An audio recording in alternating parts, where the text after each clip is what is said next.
Well, but here's the crazy part. For example, we had, Fredro Starr is a regular guest here of Onyx. Mm-hmm. And Onyx's biggest market was Russia. Oh, really?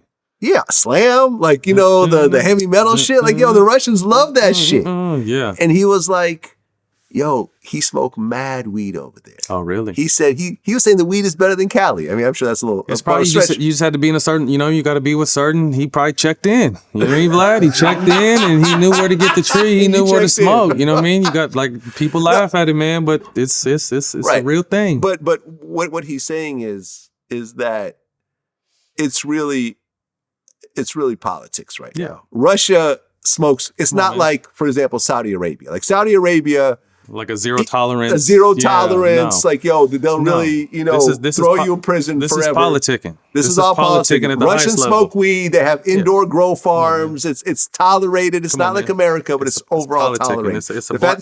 And from what I understand, Brittney has gotten caught with vape cartridges before and stuff like that. It's like, whatever. But now it's like, okay, here's an opportunity to make this big statement. It's a black woman going into another country and breaking a rule. You know what I mean? However small or big it may be, like they want to make an example out of it.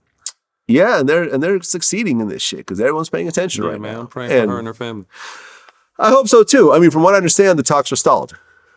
Russia's blaming the U.S., the U.S. is blaming Russia, but the talks are stalled, and I mean, you're trading this massive arms dealer for a girl who's got some vape pens. It is an uneven trade, like it is, and I'm sure that's weighing on Biden's psyche and so forth. But I hope, and then there's the whole thing that there's rules in Russia that if you're a prisoner, but you have a special skill, you could be allowed to utilize that skill instead of actually sitting in prison. Yes. There's actually articles about this that they're saying that she'll probably be coaching a female basketball team over there. Hey man, if she actually has to serve out her sentence. And think about it. I mean, she's going to take it. Would you rather sit in a cell or go hang out on a basketball court? I'd be saying fuck you the whole time in my mind, but I'd be taking my where's the car to take me to practice? I'd be saying fuck you the whole time. But it's like I said, to me, they're trying to make an example. I think everyone sees that. It's politics at the highest level. Mm-hmm. And we know people smoke weed over there, but it's just like I said, it's not about what you know, it's about who you know. But I mean, you talked about the whole salary thing, how she's making $200,000 in the WNBA being a top player.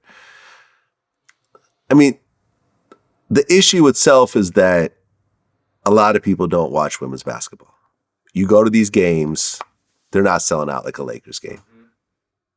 Yes, certain markets, there's a bigger following than others, but overall, if you go to a WNBA game, it's not packed out and crazy. And ultimately, it comes down to the money. You can't give someone $10 million if you only have $1 million in profit that year. The numbers got to work out. Numbers have to work. It's a numbers game. You know what I mean? And I've been to, I'm a fan of WNBA. I've gone to games. I watch it on TV sometimes. And, it's definitely a growing space. But like you said, at the end of the day, it's a numbers game. And as much as they may want to pay or not want to pay, like when they're not making the amount of money or driving the revenue or having the sponsorship and partnerships the NBA have, you won't see women being paid like men. And that's not a knock on anyone. It's just how the numbers work out. You got to make money to pay money.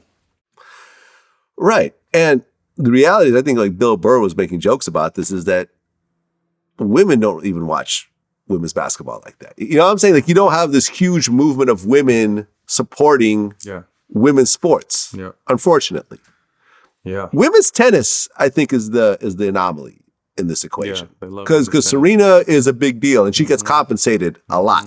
And, like Naomi, it's like you have superstars in tennis, but that's more of a solo sport. I mean, you have doubles, but, in general, it's a solo sport as opposed to a team sport. But still, you just don't have that in women's basketball. Now, maybe we just haven't had the player yet. Maybe we haven't had the Michael Jordan of the WNBA come in and just. I mean, there's some really talented women out there, and I don't know what it is. I mean, is it the?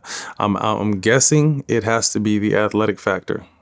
Because outside of that, women are skilled as shit. Right. Like I've seen these women, people talk shit, but they'll bust these dudes' ass talking shit. But these women can really play.